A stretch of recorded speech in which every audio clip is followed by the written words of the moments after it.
Social.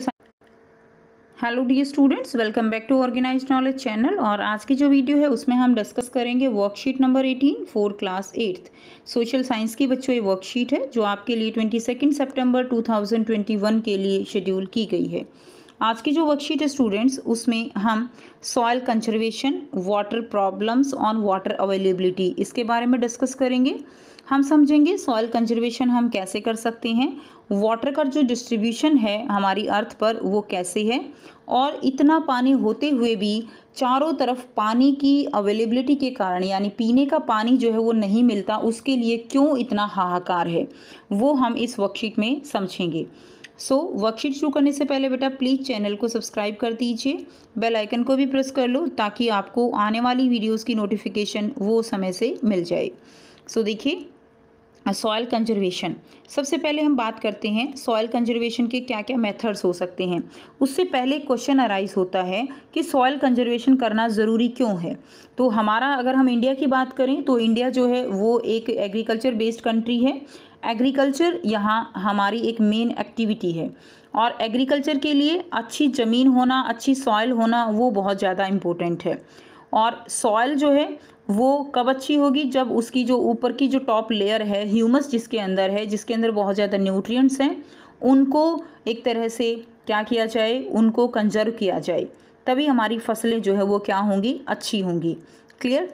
तो अब यहाँ पर कुछ ऐसे मेथड्स दिए गए हैं जिनके द्वारा हम सॉइल को कंजर्व कर सकते हैं।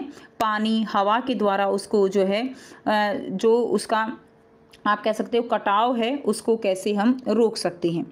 यहाँ पर आपको कुछ जो है चित्र दिए गए हैं। इनमें देखिए, फर्स्ट दिया गया है कॉन्टोर प्लॉइंग है, ठीक है, शेल्टर बेल्ट्स दिया गया है, टेरेस फार्मिंग है, और मल्चिंग है, इंटरक्रॉपिंग एंड रॉक डैम। तो ये आपको सारे तरीके दिए गए हैं जिनको हम वन बाय वन करके पढ़ेंगे।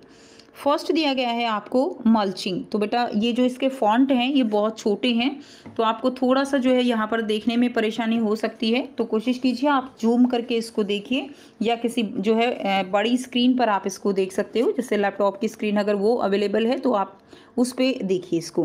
क्लियर। तो देखिए, सबसे पहले क्या दिया गया है आपको, मल्चिंग दिया गया है। मल्चिंग मतलब the bare ground between plants is covered with a layer of organic matter like straw and it help to retain soil moisture.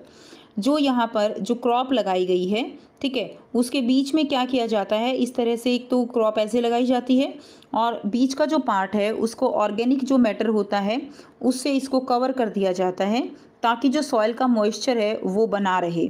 ठीक है। और इससे जो आप कह सकते हो कि जो सॉइल है उसका कटाव भी यहाँ पर कम होता है। नेक्स्ट देखिए, काउंटर बैरियर्स। काउंटर बैरियर्स जो है वो कैसे लगाए जाते हैं, मेड बनाई जाती हैं। ठीक है। काउंटर बैरियर्स में stones, grass, soil, these all are use to build barriers. तो जो है सॉयल लगा दी जाती है, ग्रास उगा दी जाती है, बड़े बड़े पत्थर लगा दिए जाते हैं, बैरियर्स बनाए जाते हैं।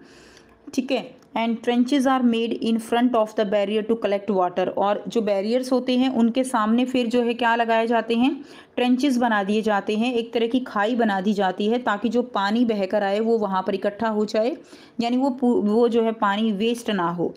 नेक्स्ट है रॉक डैम। रॉक डैम कुछ इस तरह से बनाए जाते हैं। Rocks are piled up slow down the flow of water and also help to prevent gullies and further soil loss. जो रॉक्स जो है इस तरह के डैम बनाए जाते हैं, उससे जो गलीज होती हैं, गलीज यानी जब भूमि का जो है मिट्टी का कटाव होता है तो जहाँ से मिट्टी कटती है ना, वहाँ से ऐसे रास्ते से बन जाते हैं, आपने भी देखा होगा ज़रूर। ठीक है। तो रास्ते से बन जाते हैं जिनको गलीज कहा जाता है। तो इस तरह से रॉक्स डैम बनाने से गलीज नहीं बनती और सॉइल का लॉस जो है वो नहीं होता। क्लियर। नेक्स्ट देखिए, टेरेस फार्मिंग। टेरेस फार्मिंग इस तरह से की जाती है। Broad flat steps and terrace are made on the steep slope so that flat surface are available to grow crops, thus reducing surface run off and soil erosion. तो इसके अंदर क्या है, जो पहाड़ी एरिया है वहाँ पर पत्थरों का कटाव करके और इस तरह से चौड़े चौड़े जो है एरिया बना लिए जाते हैं, ताकि वहाँ पर खेती की जा सके और मिट्टी का कटाव जो है वो कम से कम हो। ठीक है। सॉइल जो है वो मिट्टी को लॉस ना कर पाए। क्लियर। जो वाटर है वो मिट्टी का लॉस जो है ना हो। नेक्स्ट देखिए, नेक्स्ट आपको दिया गया है इंटरक्रॉपिंग। इंटरक्रॉपिंग में क्या होता है, ये इंटरक्रॉपिंग है Different crops are grown in alternate rows and are shown at different times to protect the soil from rain wash. इसमें डिफरेंट क्रॉप्स जो है वो ग्रो की जाती हैं अल्टरनेट रोज में। तो ये अल्टरनेट रोज हैं, एक फसल ये लगा दी, एक ये लगा दी, फिर ये पहले वाली लगा दी। तो अल्टरनेट रोज में जो है इनकी बाइंडिंग कैपेसिटी अलग अलग हो जाती है, जिसके कारण जो सॉइल है वो मिट्टी का इरोजन नहीं कर पाती है। वाटर है या एयर है वो मिट्टी का इरोजन जो है सॉइल का इरोजन नहीं कर पाती है, इसका ये फ़ायदा होता है। नेक्स्ट है कॉन्टोर प्लॉइंग। कॉन्टोर जो प्लॉइंग है इसमें क्या किया जाता है, that is ploughing parallel to the contours of a hill slope to form a natural barrier for water to flow down the slope. इसके अंदर जो प्लॉइंग की जाती है वो जो हिल स्लॉप हैं उसके जो है पैरेलल में ही बना दिए जाते हैं, और ये एक तरह का नेचुरल बैरियर है। इसमें जैसे मेड बना दी जाती है ना, ऐसे ही कॉन्टोर्स बना दिए जाते हैं, ठीक है। और इस तरह से ये क्या होता है, इस तरह पैरेलल बना दिए जाते हैं, और इस तरह से जो सॉइल इरोजन है वो यहाँ पर नहीं होता है। नेक्स्ट देखिए, शेल्टर बेल्ट्स बनाई जाती हैं in the coastal and dry region. जहाँ पर रीजन जो है एरिया ड्राई है, हवाएं चलती हैं, वहाँ पर इस तरह के रोज़ जो हैं वो प्लांट्स, उनको प्लांट कर दिया जाता है ताकि हवाएं वो मिट्टी को बहाकर ना लेकर जा सकें। क्लियर, इनको हम जो एक तरह से जो क्रॉप है उसका बॉडीगार्ड भी कह सकते हैं। So it protect the soil from the wind movement. Okay, next देखिए, अब आपको यहाँ पर क्या दिया गया है, वाटर। वाटर के बारे में दिया गया है कि वाटर जो है वो हमारी अर्थ पर उसका डिस्ट्रीब्यूशन वाटर का कैसे है और कितना है। So 3/4 of earth surface is covered with a vital renewable natural resource known as water. 3/4 जो अर्थ का सरफेस है वो एक नेचुरल रिसोर्स से कवर है। नेचुरल रिसोर्स जो हमें प्रकृति ने दिया है उससे वो कवर है, और उसको क्या कहा जाता है, उसको वाटर कहते हैं। Ocean cover about 2/3 of the earth's surface and support a rich variety of plant and animal।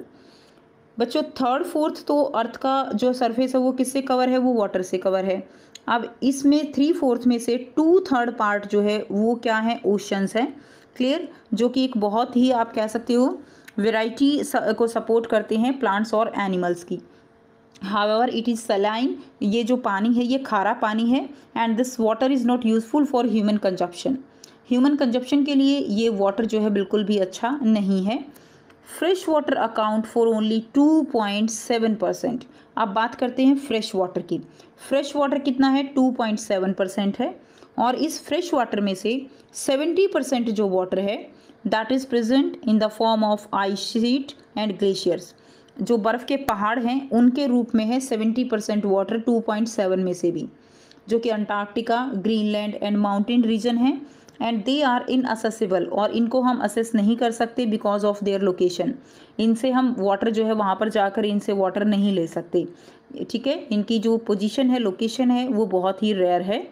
Now 10 केवल कितना बचा, 1% वाटर यहाँ पर बचता है, और केवल इतना पानी होते हुए भी केवल 1% वाटर जो है that is useful for human consumption, ठीक है।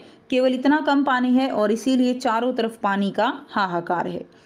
अब हम बात करते हैं, water can neither be added NOR subtracted from the earth and it's total volume remains constant.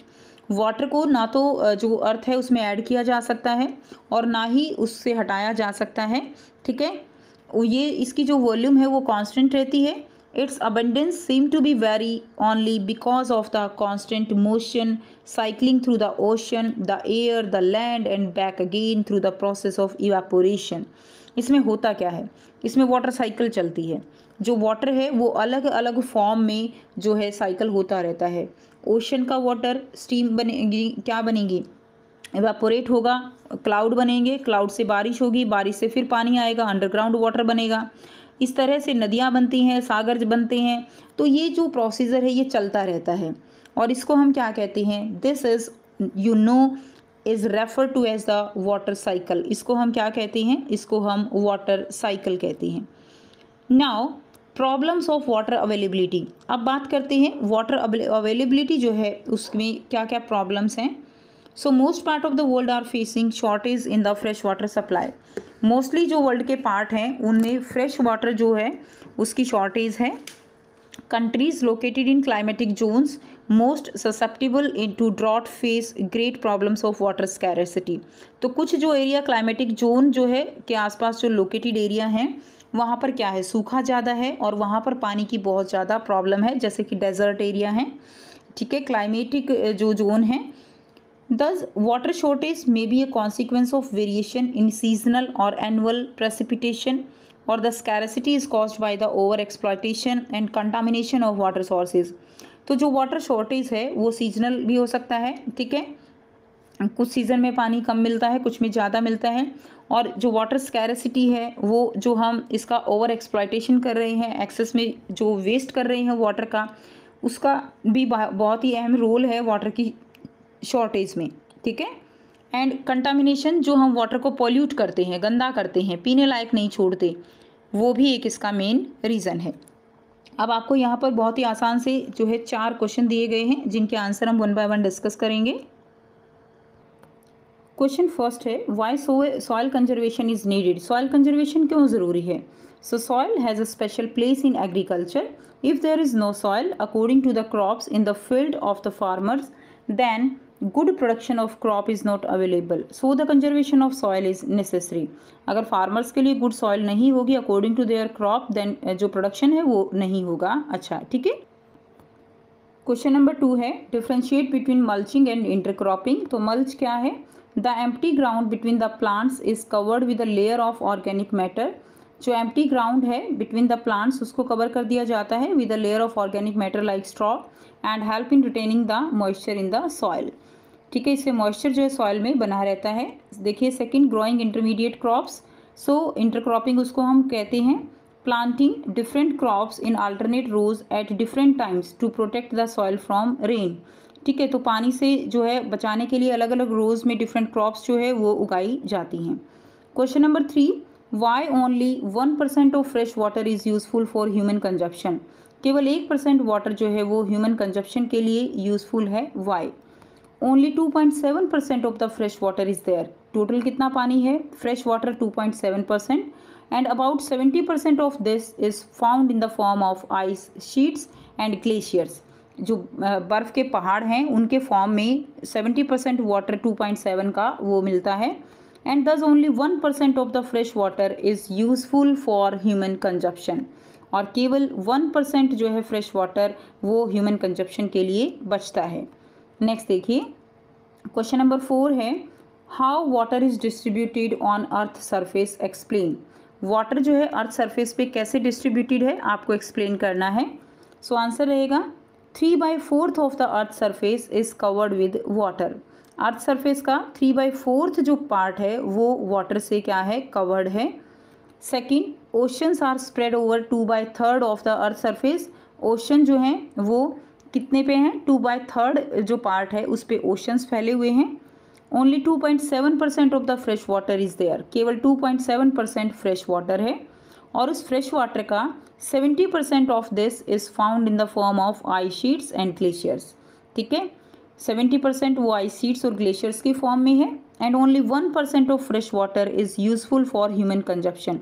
और केवल उसका 1% फ्रेश वाटर जो है वो किसके लिए है? केवल ह्यूमन कंजप्शन के लिए बचता है। तो इस तरह से वाटर का डिस्ट्रीब्यूशन है। क्लियर? तो ये थी बच्चों आपकी आज की एसएसटी की वर्कशीट। आई होप सभी स्टूडेंट्स को क्लियर है।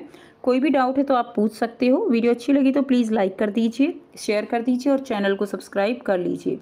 So thanks for watching. मिलते हैं नेक्स्ट वीडियो में नेक्स्ट वर्कशीट के साथ।